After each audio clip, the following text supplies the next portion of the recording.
اعوذ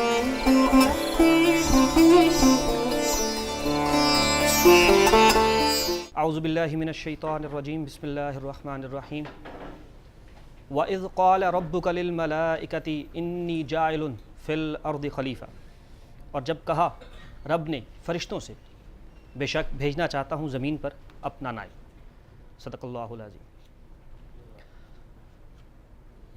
تمام حاضرین محفل کا بہت بہت شکریہ، آپ سب لوگ اپنا قیمتی وقت نکال کر یہاں پر تشریف لائے۔ آپ لوگ کچھ اور بھی کر سکتے تھے، کہیں اور بھی جا سکتے تھے، لیکن آپ لوگ یہاں پر آئے۔ ہماری طرف سے یہ گارنٹی دی جاتی ہے کہ آپ کا یہ وقت، یہ شام انشاءاللہ ضائع نہیں ہوگی۔ سب سے پہلے وہ تمام لوگ جو حاضرین محفل کے علاوہ خاص طور پر میڈیا سے منسلک حضرات، آپ سب کا بہت شکریہ، آپ لوگوں نے اپنا وقت دیا اور یہاں پر آئے۔ ہر چند کہ یہ کمرشل یا سنسنی خیز قسم کی محفل نہیں ہے، لیکن اس کے باوجود آپ لوگ آئے اور ایک ادب کے حوالے سے، علم کے حوالے سے، فکر کے حوالے سے ایک چیز کو کور کرنے کے لیے آئے ہیں، تو اس کے لیے بہت شکریہ۔ باقاعدہ آغاز سے پہلے میں آج کی جو شام ہے اس حوالے سے ایک چھوٹی سی ایک مس انڈرسٹینڈنگ ہوئی، ایک افسوسناک صورتحال ہے۔ وہ یہ کہ پروفیسر احسان اکبر صاحب جنہوں نے آج صدارت کرنی تھی، انہوں نے آنا تھا، لیکن جب وہ راستے میں تھے تو ایک افسوسناک صورتحال دیکھنے میں آئی کہ ان کی ماموں کی جو صاحبزادی ہیں ان کا انتقال ہو گیا، جس کی وجہ سے وہ نہیں آ پائیں گے۔ سامعین محفل، جن کے لیے آج یہ شام رکھی گئی ہے، میرا اتنا کیلیبر نہیں ہے کہ میں ان کا تعارف کروا سکوں یا باقاعدہ ان کے لیے ایک تفصیلی تعارف ان کا دے سکوں، سو میں اس سے اجتناب کروں گا، اور نہ ہی ان کو اس چیز کی ضرورت ہے۔ صدائے سخن کا جو سول پرپز ہے، جس کی وجہ سے میں ان کے ساتھ منسلک ہوا ہوں، وہ یہ تھا کہ ہم ادب کی جو ترقی و ترویج ہے، جس میں بہت سے لوگ اپنا کردار ادا کر رہے ہیں، خاص طور پر اختر عثمان صاحب جیسے لوگ، منظر نقوی صاحب جیسے لوگ، آپ سب جو شاعر حضرات یہاں پر تشریف فرما ہیں، لیکن اس کو آن ریکارڈ کس طرح سے لایا جائے؟ کتاب لکھی جاتی ہے، لیکن آج کل کتاب سے بہت زیادہ دوری ہو چکی ہے، نوجوان نسل کتاب نہیں پڑھ رہی، تو ہم نے سوچا کہ اس طرح کی تقریبات کا انعقاد کیا جائے جس کی ہم آرکائیوز بنا سکیں، جس کو ویڈیو ڈاکومنٹ کیا جا سکے، جیسا کہ آپ دیکھ رہے ہیں۔ تو اس میں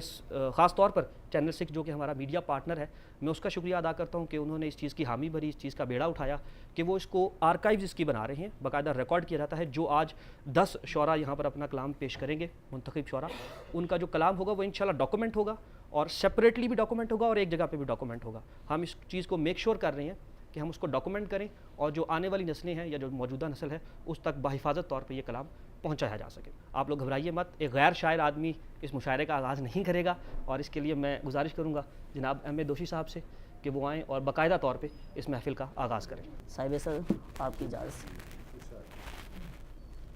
شائستگی کے واسطے ایک بار چاٹ لے، شائستگی کے واسطے ایک بار چاٹ لے، میرے دہن کو آپ کی گفتار چاٹ لے۔ چمکیں گی ساری غزلیں تیری مثل کہکشاں، چمکیں گی ساری غزلیں تیری مثل کہکشاں، تو کلیات میر کے اشعار چاٹ لے۔ چمکیں گی ساری غزلیں تیری مثل کہکشاں، تو کلیات میر کے اشعار چاٹ لے۔ یہ جسم کیا ہو روح بھی شفا یاب بالیقین، یہ جسم کیا ہو روح بھی شفا یاب بالیقین، اس خاک کربلا کو جو بیمار چاٹ لے، اس خاک کربلا کو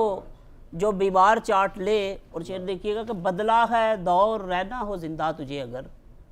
بدلا ہے دور رہنا ہو زندہ تجھے اگر، دیمک نکل تو لکڑی سے دیوار چاٹ لے۔ بدلا ہے دور رہنا ہو زندہ تجھے اگر، دیمک نکل تو لکڑی سے دیوار چاٹ لے، گر چاہتا ہے وہ تجھ میں ضم ہی رہے صدا، دوشی تو اس کی ذات کے آثار چاٹ لے۔ اور 2 اشعار اٹھ کے، ادوئے جاں کو بھی اب مہرباں سمجھتا ہوں،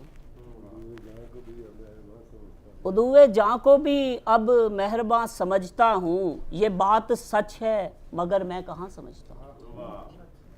یہ بات سچ ہے مگر میں کہاں سمجھتا ہوں، میں تجھ سے بڑھ کر تجھے جانتا ہوں دعویٰ ہے، میں تجھ سے بڑھ کر تجھے جانتا ہوں دعویٰ ہے، وہ یوں کہ خود کو تیری داستاں سمجھتا ہوں، میں خود سے بڑھ کر تجھے جانتا، میں تجھ سے بڑھ کر تجھے جانتا ہوں دعویٰ ہے، وہ یوں کہ خود کو تیری داستاں سمجھتا ہوں۔